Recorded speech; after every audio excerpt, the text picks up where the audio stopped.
During the latter half of the 18th century, the number of illegitimate births soared. Between 1750 and 1850, the illegitimacy explosion, fewer women were abstaining from premarital intercourse, and fewer men were marrying the women they got pregnant. People married because of love, not economic reasons. The growth of the cottage industry meant that there were new opportunities for earning a living, so that they weren't tied to the land, and they didn't have to wait to inherit land and money. New adults didn't need to wait to get married or make a living to have a good time. They were younger and less mature, so that they were more illegitimate births. The growth of the population resulted in younger villagers searching for employment, going from town to town, and mobility encouraged new sexual and marital relationships and more illegitimate births. For females, marriages were an escape from work because they were poorly paid and little possibility of true independence. They looked to marriage and family life as an escape. Example of how a bunch of single women are at the club having a good time, but they're all pregnant. This ties into the theme of illegitimacy, which is having a baby before you are married.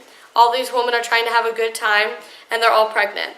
After 1750, views on marriage and pregnancy changed because people were married for love. Let's go to the club. My baby is independent. I don't need no husband for this. Okay. Single. And we're ready to mingle. Wait. You guys are pregnant and not married? Yeah. I married my true love. That's the way to do it. It's okay. Childcare and nursing. It was always an exciting yet dangerous event when a child was born into the world. Newborn children had a very high infant mortality. 1 in 5 would be sure to die due to the spread of infectious diseases, especially in poor areas. When a child would catch these infectious diseases, one of two things would happen. Either the child would die, or the other reason would be that it would be neglected going forward. The only way the child would end up with a happy ending is if their family was wealthy. However, this was very uncommon. When a child was born, a lot of the time, doctors and clergymen would tell the parents not to become too attached to their child because most likely the child would end up dying. The best way to extend a child's life was to breastfeed for a longer amount of time. Lower classes breastfed for a long time, which gave their child a better chance of surviving. Aristocracy in the upper class took a different route. They felt like breastfeeding was crude and unnatural. Therefore, they hired wet nurses. Wet nursing was a business that breastfed and took care of children so their parents didn't have to. It became very popular to the upper class throughout the years. A wet nurse would take care of a child for 3 years straight, allowing the child no contact with their family. Some could argue that wet nursing was a great method of childcare because if the child died, the parents wouldn't be as attached compared to if they were taking care of their own child. However, the system does have flaws. If a child died while in the care of a wet nurse, the nurse would be accused of passing traits down through the milk and therefore killing the child. Another issue was that some nurses were very greedy. They would purposely suffocate or strangle the child with a pillow in order to get paid and take on a new child quicker. All in all, it was a very difficult and dangerous. It was also dangerous to be a child during the 17th and early 18th century.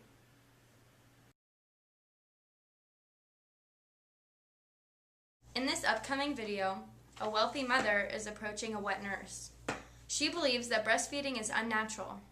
Therefore, she is going to hire a wet nurse to take care of her child for up to 3 years. She will be allowed no contact with this child whatsoever during this time. After the mother leaves, the wet nurse is going to suffocate and end the child's life with a single pillow.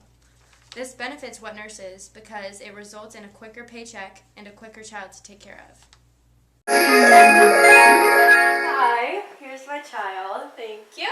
See you in 3 years.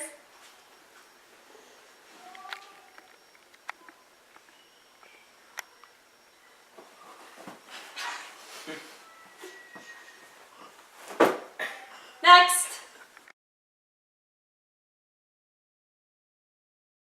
Foundlings and infanticide.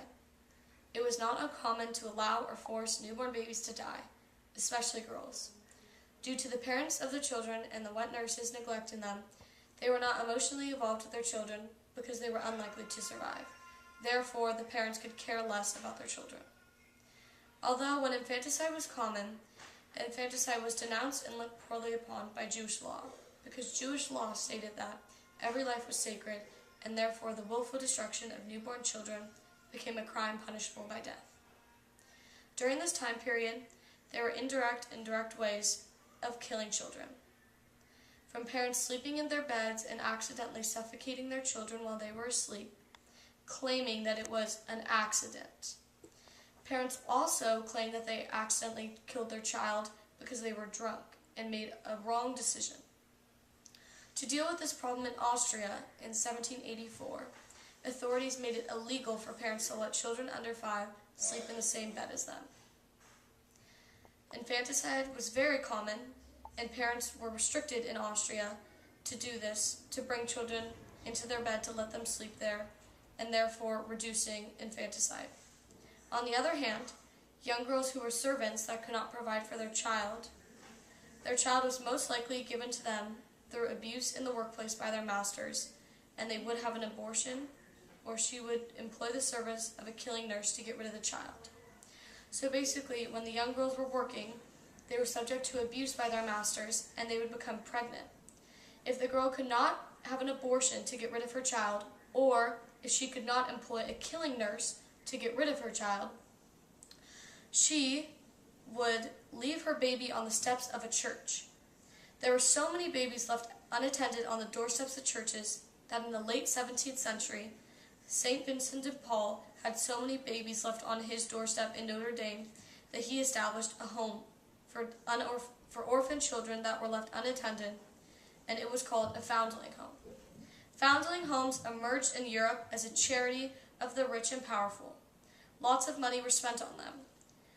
There were many very lavish and expensive foundling homes, one example being a St. Petersburg foundling home that housed 25,000 children and received 5,000 new babies every year. On the other hand, some foundling homes were poor, and most babies who entered those foundling homes did not leave. 50% of babies normally died within a year. In a very bad year, 90% of the children died. These children faced long journeys over rough roads, and their horrible wet nurses, along with illness, all of these reasons caused the children's deaths to skyrocket. These deaths increased, and foundling homes were known as legalized infanticide. The following video shows the neglectful attitude towards children by parents and shows how they were unwanted and insignificant to their parents. I don't want it. I don't want it. I don't want it. What? I don't want it. Stop. I don't want it. I know I can't take one more step towards you, 'cause all that's waiting is regret.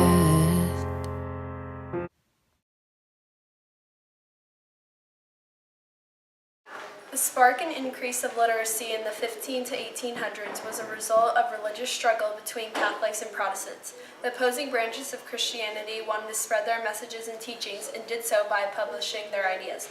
Prussia led the way in this by influencing the old Protestant idea that everyone should be able to read on their own. In addition, these people must be capable of effectively serving the state. This old Protestant idea of personal salvation inspired the Church of England, thus establishing charity schools, also known as blue coat schools, in the 18th century. At first, Enlightenment ideas had little impact on peasants and workers because they couldn't afford it. However, things began to change when England stepped in. The first charity school was the Christ Hospital in Horsham, England, and soon were being created in France. These schools taught children of the poor to read, write, and perform other literacy skills. With time, elementary schools became a reality for the common people.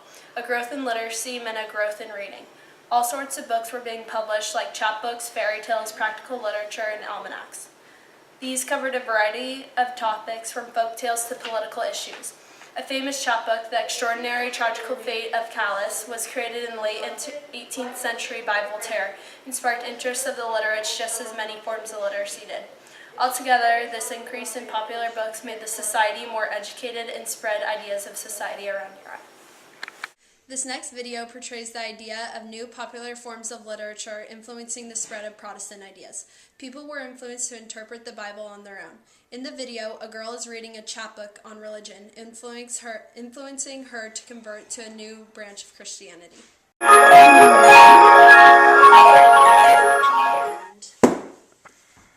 Did you like the chapbook I gave you, honey? Yeah, I learned all about the new Protestant idea of self-interpretation of the Bible. It's pretty interesting. How great! Yeah, I'm actually thinking of converting to Calvinism. What do you think? Oh, well, let's see how your father feels about that later. Okay.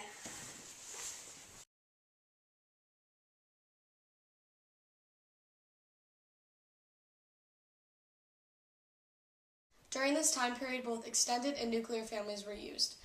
An extended family was used mainly during times of hardship for the peasants during this time.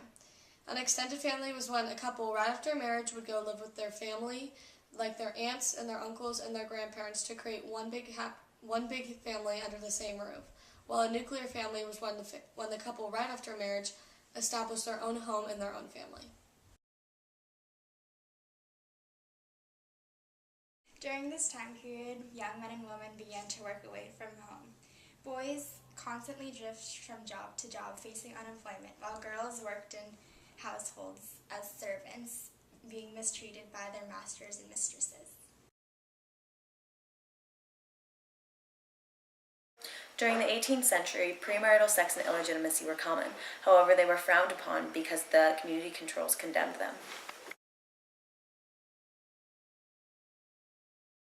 After the cottage industry exploded, peasants had more economic liberty, and now they could marry for love instead of economic reasons. As a result of that, the number of illegitimate births soared.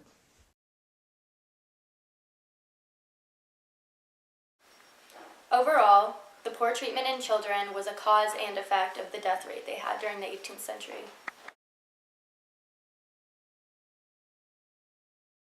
Not only was infanticide common during this time period, which was the act of eliminating unwanted babies, but also fondling homes were common.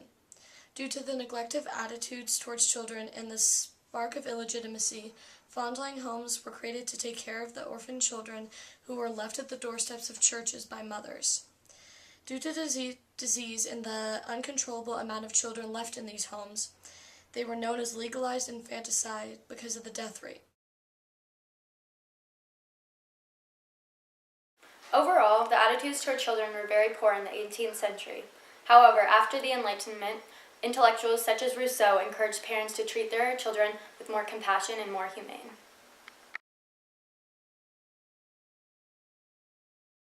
Schools and education grew more important during this time. Religious struggles served as catalysts toward literacy, as well as the creation of charity schools, chapbooks, and a lot of popular literature during this time.